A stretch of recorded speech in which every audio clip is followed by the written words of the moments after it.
Dzień dobry, cześć i siemanko. Brachypelma hamori. Uważam, że jest to najbardziej popularny pająk, ptasznik w terrorystyce. Chciałbym Wam się dzisiaj pochwalić moimi dwoma samiczkami, które uważam, że są najładniejsze, jakie posiadam z brachypelm. I ze względu na to, że nie mogę za bardzo tutaj hałasować, bo dużo się dzieje u mnie w terrariach, postanowiłem w delikatny sposób Wam pokazać, pochwalić się moimi brachypelma hamori. Zapraszam na film. Jako pierwsza na tapetę wlatuje brachypelma hamori, którą kupiłem jako pierwszego pająka. Zamówiłem ją w Niemczech, miała 4 DC, jak do mnie przyjechała. Jest już ze mną 10 lat od samego początku.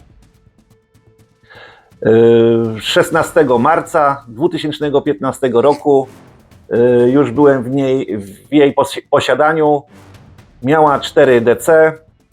No i jak widać, jest przed wylinką, ma 8 DC i ostatnią wylinkę miała rok temu, 17 marca 2004 roku i mam nadzieję, że niedługo będzie miała wylinkę. To jest pająk, którego pierwszy w życiu rozmnożyłem. Pierwszy brachypelma, którą rozmnożyłem, dała mi kokon. Było ponad 900, nie chcę strzelać, ale około 900, chyba 20 coś, czy 30 coś sztuk. Także był wielki kokon. Wiele osób mówiło, zacznij od jakichś łatwiejszych. Ja powiedziałem, że nie, że jeżeli mam rozmnażać, zaczynam od brachypelmy hamori.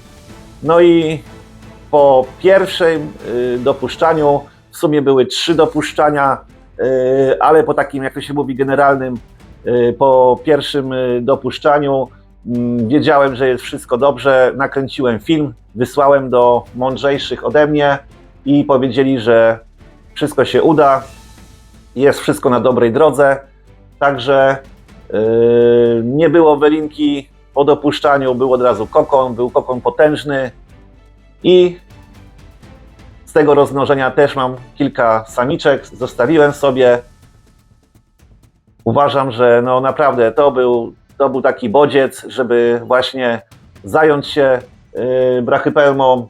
Wszystkimi zacząłem je zbierać i myślę, że to było, jak to się mówi, dobre postanowienie, że zacząłem dopuszczać brachypelmy i udało się za pierwszym razem,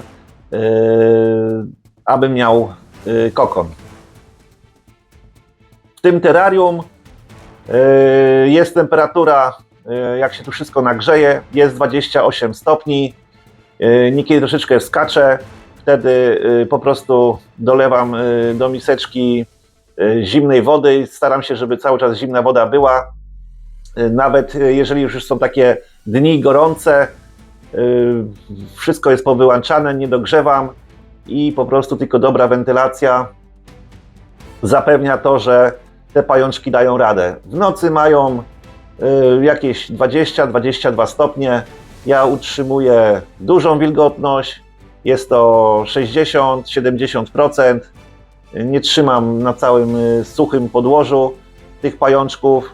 No i jak widzicie tu z przodu w terrarium one mają wilgotno. Z tyłu tam przy kryjówce zaczyna być już sucho. One nie lubią w mokrym stać, także u mnie wszystkie pająki mają z przodu wilgotno, mokre podłoże, a z tyłu susza. Ja ją karmię po wylince, zaczynam od takiego mniej ruchliwego pokarmu, jakieś karaczany. Potem czym więcej już nabity jest, to już daje świerszcze i już na końcu staram się dawać im już szarańcze. Najlepszym jest jeszcze drewnojady, to zaczynam od początku po bylince, także drewnojady, dubia, potem świerszcze i na końcu szarańcza. Pewnie to wszyscy wiedzą, ale może powtórzę, że pajączek pochodzi z Meksyku. Naprawdę jest bardzo ładny, choć oczywiście kto interesuje się tematem, wie, że bardziej kolorowa jest Brachypelma smithi. Te dwa pająki kiedyś były mylone ze sobą, no ale od pewnego czasu już to jakoś zostało ustalone, że tą, co widzimy teraz na obrazkach, nazywa się Brachypelma hamori. Ostatnio zauważyłem, że została zmieniona nazwa polska tego pająka z czerwono-kolanowego na pomarańczowo-kolanowy, a czerwono-kolanowym została Brachypelma smithi. Jak możecie zobaczyć, pająk jest potężny. Nie wiem, czy mówiłem, ma na imię Dolores. No i naprawdę jestem dumny, że posiadam tego pająka. Teraz Wam pokażę drugiego pajączka. No i jestem ciekaw, czy Wy macie też w swojej kolekcji, w swoich zbiorach Brachypelmę hamori. Czy uważacie, że jest to najbardziej popularny pająk? Dajcie znać. A może coś innego uważacie, że jest popularniejsze? I przechodzimy do drugiego. Teraz chciałbym się Wam pochwalić moją hamori, która uważam, że jest z moich wszystkich hamori najpiękniejsza, najładniejsza. Wszystko och i ach. I to jest taka historia, że robiłem u znanego hodowcy zakupy i w gratisie za to, że zrobiłem u niego dużo zakupiłem pająków, dał mi gratisa. Była to L1. No i wyrosła naprawdę piękna, śliczna, och i ach, taka samiczka. Ona ma teraz 19 dni po wylince, jeszcze nie karmiona. No, postanowiłem ją wyciągnąć na chwilę z terrarium, żebyście mogli sobie ją dokładnie zobaczyć. Naprawdę te kolory, to wszystko jest piękne. Przyjechała do mnie 16 czerwca 2015 roku, także niedługo będzie miała już 10 lat na mojej hodowli. Nie jest jakaś bardzo duża. Może jest to spowodowane tym, że dopuszczałem ją 2 razy. Niestety była wylinka.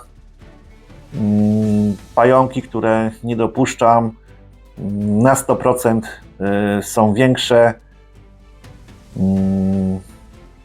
Dokładnie Wam tego nie wytłumaczę, po prostu jest to takie moje obserwacje, że gdy pająki są dopuszczane u mnie, przestają rosnąć.